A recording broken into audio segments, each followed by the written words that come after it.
Welcome to free online classes of physics with Lambor sir. So we studied Prevost theory of heat exchange, and according to that theory, we come to know that every body radiates or emits heat energy at all temperature except at absolute zero temperature. मग जर प्रत्येक body radiant heat किंवा radiant energy emit करत असेल तर we can define emissive power or radiant power of that body. So let us learn about that emissive power or radiant power of any body. So the amount or quantity of radiant heat or radiant energy emitted by body depends upon four different factors. So which are that different factors? Let us try to find out on which factors the quantity or amount of radiant energy emitted by body depends. So amount of or quantity of heat radiated or emitted by body depends. First factor is absolute temperature of that body. बॉडीच्या टेम्परेचरवर amount of heat radiated depend असणार.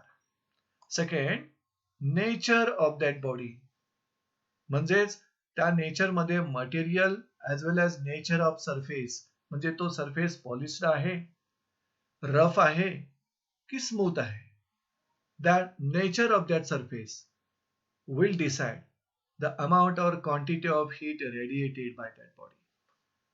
Third one is the surface area of the body. How much surface area that body possesses. That also decides the amount or quantity of heat radiated by body. And fourth one is the time duration for which the body emits radiation. So these are the four factors on which amount of heat radiated by any body depends. And Prevost theory of heat exchange what says? Every body radiates heat energy at all temperatures except at absolute zero. मग जर प्रत्येक body मधून heat energy radiate होत असेल तर त्या बॉडीची radiative power, radiant power म्हणा किंवा इमिशिव्ह पॉवर आपल्याला एक्सप्लेन करता आलं पाहिजे, डिफाईन करता आलं पाहिजे, एक्सप्रेस करता आलं पाहिजे. So here we find out that the amount of heat radiated by any body, the quantity of heat radiated by any body depends upon these three factors. First one is the temperature of body, nature of that body as well as material of that body. Third one is the surface area of that body. And fourth one is the time duration for which the body emits radiation. आता या चार factors वरून आपल्याला असं लक्षात येतं की ही जे अमाऊंट ऑफ हीट रेडिएटेड आहे बॉडीकडून that directly proportional to absolute temperature of body, directly proportional to surface area of the body, and directly proportional to the time duration. So amount of heat radiated is directly proportional to surface area of the body, time duration as well as temperature. पण इथं at a given temperature, जर temperature बॉडीचं constant असेल तर amount of heat radiated directly proportional to only two quantities. First one is the surface area of the body and second one time duration. मग जर ही amount जी आहे heat रेडिएटेडची ह्या दोघांची बरोबर डायरेक्टली प्रोपोर्शनल असेल then we consider it is convenient to consider amount of heat radiated per unit time per unit area of the body. आणि जर एखाद्या बॉडीनं इमिट केलेल्या हीटची अमाऊंट युनिट टाइम आणि युनिट एरियाला जर तुम्ही कॅल्क्युलेट करत असाल तर त्याला आपण म्हणू शकतो emissive power of that body or radiant power. कारण जी पण अमाऊंट, जी पण क्वांटिटी बॉडी रेडिएट करणार आहे दॅट क्वांटिटी डायरेक्टली प्रोपोर्शनल किंवा directly depends upon surface area of the body and time duration. मग युनिट टाइमला युनिट एरियामधून किती रेडियंट एनर्जी ती बॉडी इमिट करू शकते, रेडिएट करू शकते, म्हणजे त्या बॉडीची इमिशिव्ह पॉवर किंवा रेडियंट पॉवर.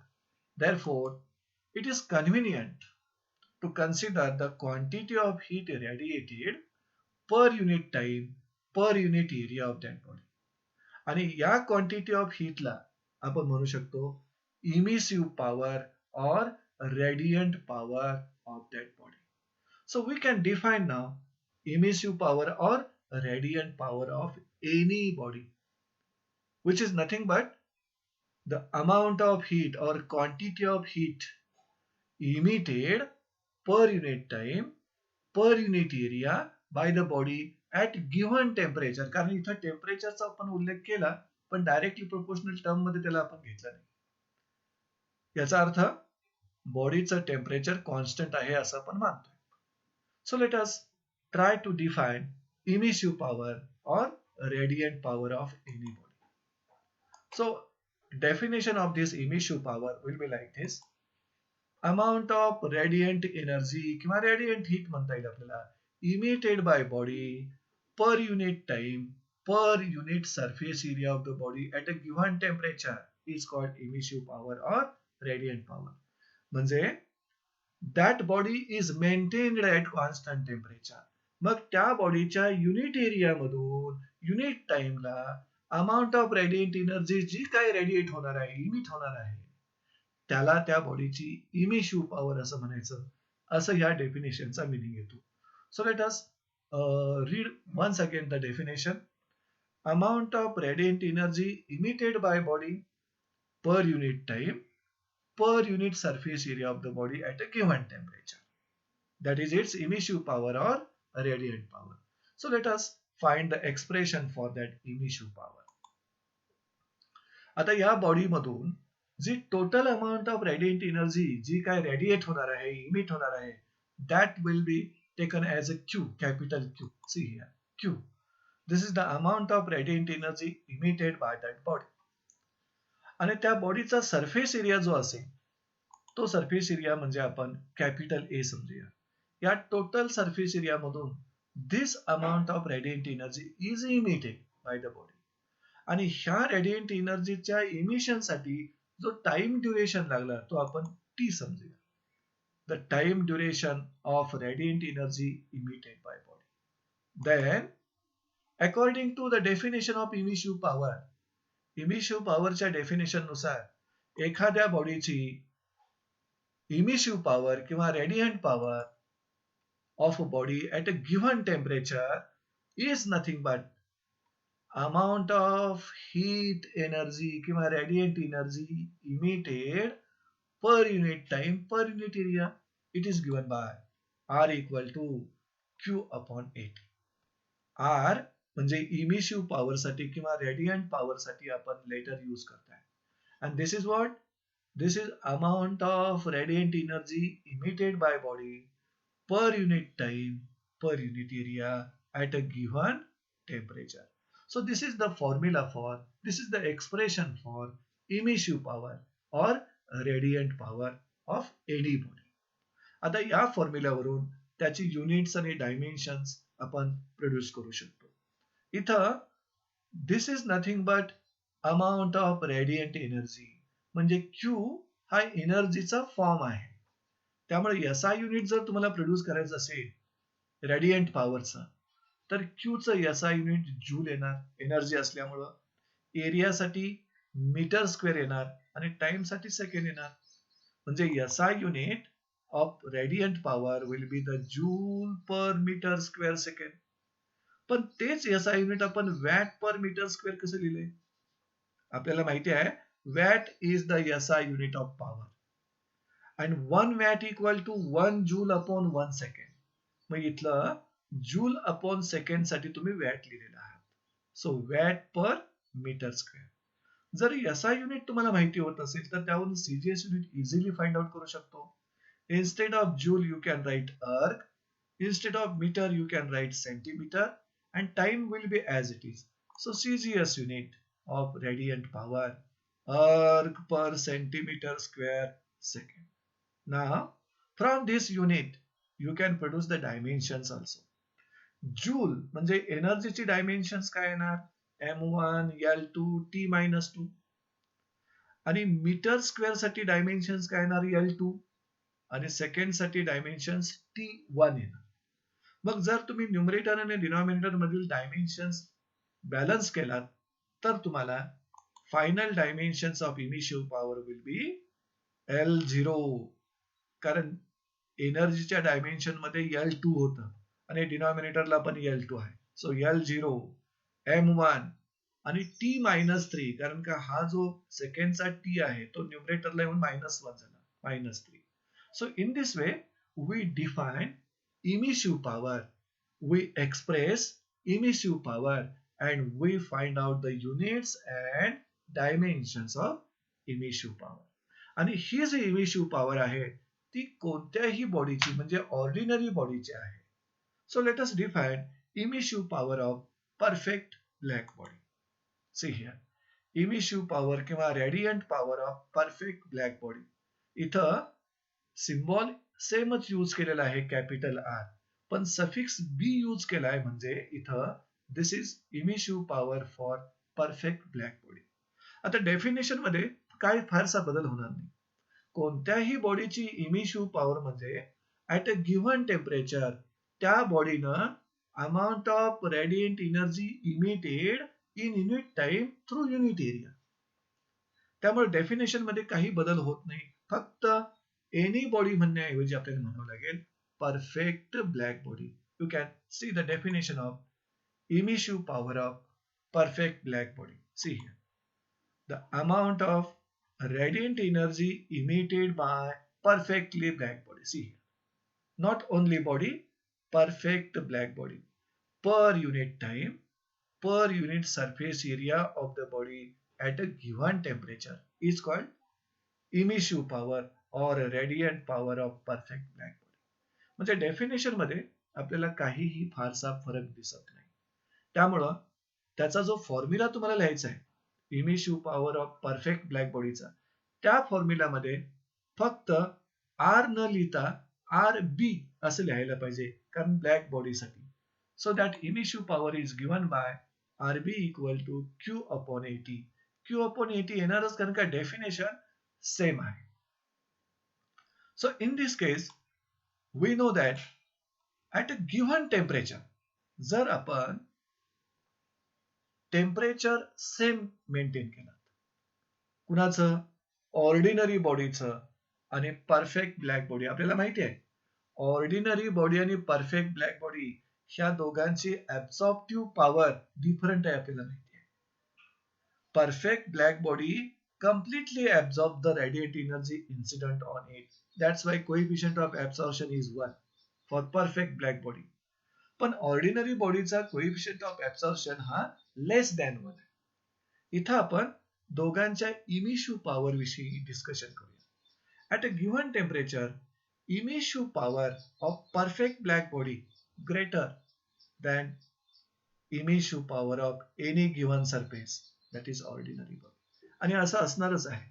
आपल्याला माहिती आहे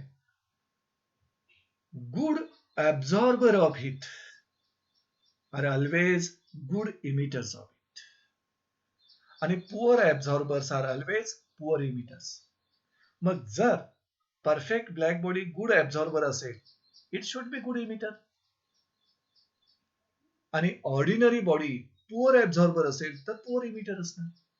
त्यामुळं इथं आपण म्हटलंय ऍट अ गिव्हन टेम्परेचर, म्हणजे ऑर्डिनरी बॉडी आणि परफेक्ट ब्लॅक बॉडी एकाच टेम्परेचरला जरी आपण मेंटेन केली तरी इमिशिव्ह पॉवर परफेक्ट ब्लॅक बॉडीची ग्रेटर असणार आहे than emissive power of any given surface, that is ordinary body. So we must compare the emissive power of ordinary body and emissive power of perfect black body. कारण एकाच टेम्परेचरला दोन body जरी एकाच surface एरियाच्या घेतला, ordinary बॉडीचा surface area आणि perfect black बॉडीचा सरफेस एरिया सेम घेतला, टेम्परेचर सेम मेंटेन केला, तरी त्यांची इमिशिव्ह पॉवर डिफरंटच असणार. परफेक्ट ब्लॅक बॉडीची इमिशिव्ह पॉवर ही ग्रेटर असणार, हायर असणार. त्यामुळं we can compare emissive power of ordinary body and emissive power of perfect black body. So for the comparison of the emissive power of the two bodies, we define the new term emissivity. What is that? Emissivity, also called as coefficient of emission. म्हणजे इथं आपल्याला एक नवीन term define करावी लागली, ज्या टर्मला तुम्ही म्हणता emissivity किंवा coefficient of emission. You can see here. मग काय डिफाईन करावी लागली? To compare, for the comparison of emissive power of ordinary body and emissive power of perfect black body. कारण एकाच टेम्परेचरला या दोन बॉडीच्या इमिशिव्ह पॉवर डिफरंट असणार आहेत. So let us define emissivity, which is also called as coefficient of emission and denoted by small letter e. And this emissivity is nothing but ratio of emissive power of ordinary body to the emissive power of perfect black body at a given temperature. म्हणजे दोन्हीही body एका टेम्परेचरला maintain करा आणि ordinary बॉडीची emissive power divided by perfect black बॉडीची emissive power, या दोघांचा जर रेशो घेतला तर त्या रेशोलाच कोएफिशियंट ऑफ इमिशन म्हणू शकता किंवा फक्त इमिसिव्हिटी म्हणता येईल. So let us define the definition of coefficient of emission. See here, the ratio of emissive power of an ordinary body, capital R ने डिनोट केलंय, to the emissive power of perfect black body, RB ने denote केलेला आहे, इथं तुम्ही बघू शकता. But at given temperature is called coefficient of emission or emissivity of ordinary body. आता यावरून कोएफिशियंट ऑफ इमिशनचा फॉर्म्युला तुम्ही लिहू शकता. It is given by E equal to R upon RB, emissive power of ordinary body divided by emissive power of perfect black body. From that, we can produce the characteristics of coefficient of emission or emissivity. पहिलं characteristic आपण असं घेईल की ह्या इमिसिव्हिटीला units किंवा dimensions असतील की नाही.